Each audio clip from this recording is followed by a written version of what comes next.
Assalamualaikum warahmatullahi wabarakatuh. Selamat siang rekan-rekan media, tamu undangan, serta seluruh jajaran yang hadir. Terima kasih atas kehadirannya di konferensi pers kali ini. Kegiatan ini kami selenggarakan untuk menyampaikan perkembangan terkini terkait pemenuhan persyaratan administrasi Kementerian Hukum, serta progres pembentukan dan penguatan struktur organisasi Partai Gerakan Rakyat di seluruh wilayah Indonesia. Pada kesempatan ini kami akan menyampaikan beberapa poin utama, yaitu satu, penjelasan rincian persyaratan administrasi Kemenkum. Kedua, update progres struktur wilayah. Yang ketiga, kekurangan capaian di sejumlah provinsi, kabupaten kota, dan kecamatan, serta mekanisme koordinasi melalui admin per zona wilayah. Berikut kami sampaikan rincian persyaratan pendirian badan hukum partai politik sesuai ketentuan Kementerian Hukum yang wajib dipenuhi secara berjenjang.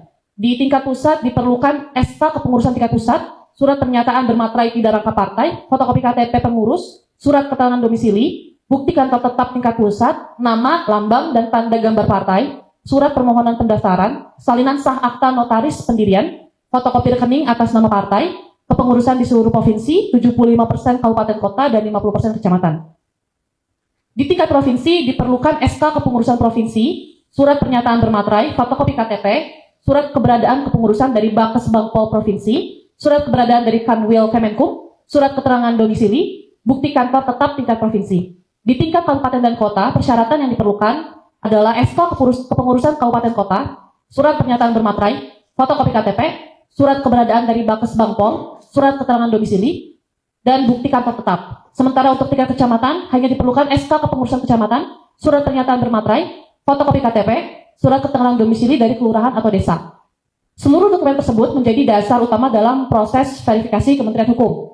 Kami mengimbau seluruh wilayah untuk memastikan kelengkapan dokumen sesuai ketentuan yang berlaku. Selanjutnya akan kami sampaikan update progres wilayah dan perkenalan tim oleh Reni.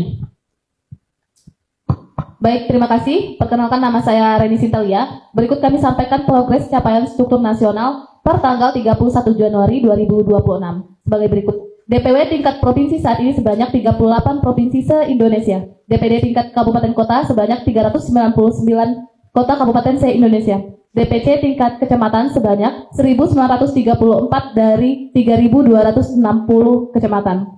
Capaian ini menunjukkan progres yang cukup signifikan, namun demikian kami menyadari masih terdapat banyak kekurangan di sejumlah wilayah yang perlu segera kita kejar bersama dalam waktu dekat.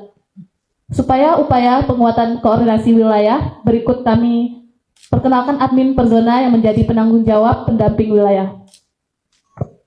Perkenalkan, nama saya Bila, saya penanggung jawab administrasi zona Sumatera. Untuk di zona Sumatera, pembentukan DPD sudah mencapai 100%, dan pembentukan DPC sudah mencapai 64%. Untuk wilayah DPC yang masih kurang, terdapat di wilayah Sumatera Utara dan juga Sumatera Selatan. Untuk info lebih lanjut, bisa hubungi saya melalui nomor 0852 8232 5183. Terima kasih.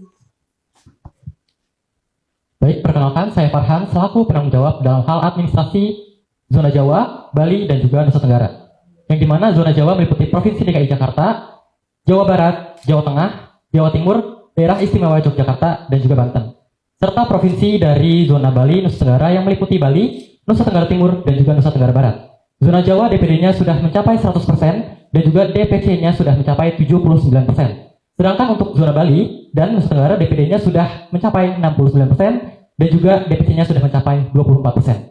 Untuk informasi lebih lanjut, bisa hubungi saya ke nomor 0851 2329 8988. Terima kasih. Perkenalkan, saya Erlangga, penanggung jawab administrasi untuk zona Sulawesi dan juga Kalimantan.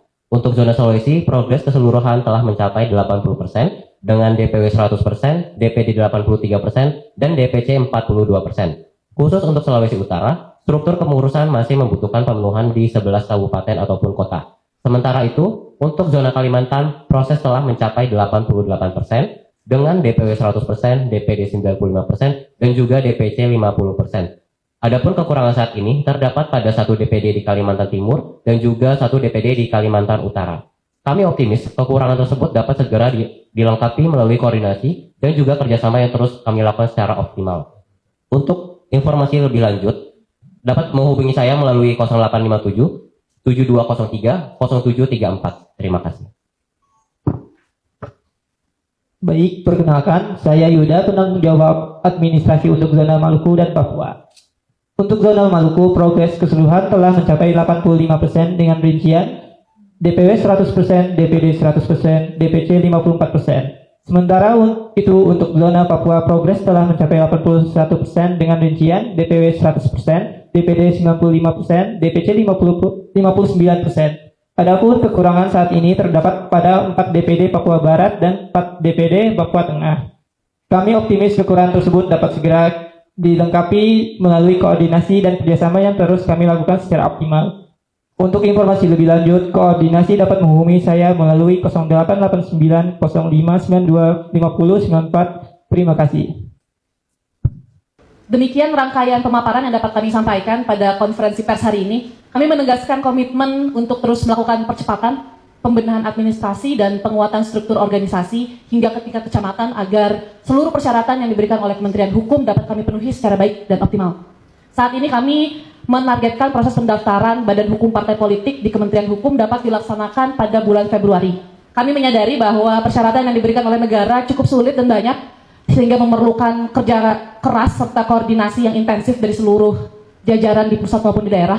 Namun, walaupun demikian dengan soliditas dan komitmen bersama, kami optimis, kami yakin target tersebut dapat kami capai dengan baik dan kami realisasikan. Partai Gerakan Rakyat adalah partainya rakyat biasa, Partai Gerakan Rakyat adalah partainya milenial, partainya Gen Z, partainya semua orang. Oleh karenanya kami ingin mengajak seluruh rakyat, seluruh kalangan yang menghendaki partai yang berintegritas, partai yang berasas musyawarah mufakat, partai yang gotong royong. Mari kita sama-sama lengkapi persyaratannya yang diminta oleh negara. Yakinlah ketika rakyat bersatu akan menjadi kekuatan yang besar. Tetap semangat, tetap solid dan optimis. Terima kasih. Salam Gerakan Rakyat. Hura, hadir untuk rakyat. Langkah Partai Gerakan Rakyat di pusat ya, DPP Partai Gerakan Rakyat, teman-teman, terus bekerja keras ya untuk memenuhi syarat ya sebagai partai politik ya, dan mendaftarkannya di Kemenkumham, teman-teman, Kementerian Hukum dan Hak Asasi ya. Dan ini sangat luar biasa bagaimana semangat para tim, para kader daripada Partai Gerakan Rakyat ya, yang terus gencar melakukan pembentukan kepengurusan di 38 provinsi ya, di ratusan, hampir 500 lebih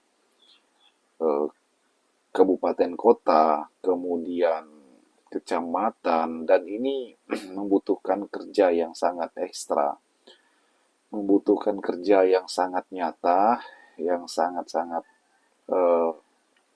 dikejar ya. Dan ya itu bisa terjadi kalau ya kerjasama para relawan, para simpatisan, teman-teman. Saya yakin bahwa Gerakan Rakyat akan menjadi partai yang sangat besar ya untuk mengikuti kontestasi politik di 2029 mendatang. Kemudian kalau kita melihat ya dengan besarnya nama Anies Baswedan, saya rasa bahwa Gerakan Rakyat akan mampu menjadi partai yang besar dan mengalahkan partai-partai lain. Kenapa? Karena saat ini nama Anies masih menjadi tokoh yang dikenal, tokoh yang fenomenal, tokoh yang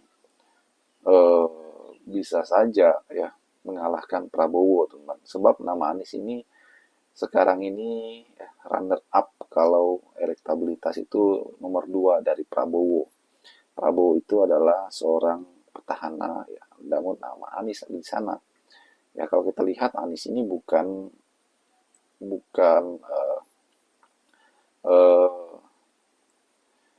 pejabat publik ya, namun beliau masih jadi perbincangan hangat di kalangan elit. Kemudian bagaimana Anies terus melakukan kerja sosial, membantu masyarakat ya, dan ini adalah sebuah langkah yang sangat konkret yang dilakukan Anies Baswedan. Semoga saja ya ke depan Anies ini terus mendapat dukungan dari masyarakat untuk mengikuti kontestasi Pilpres 2029. Bagaimana menurut kalian? Kita diskusi di kolom komentar ya.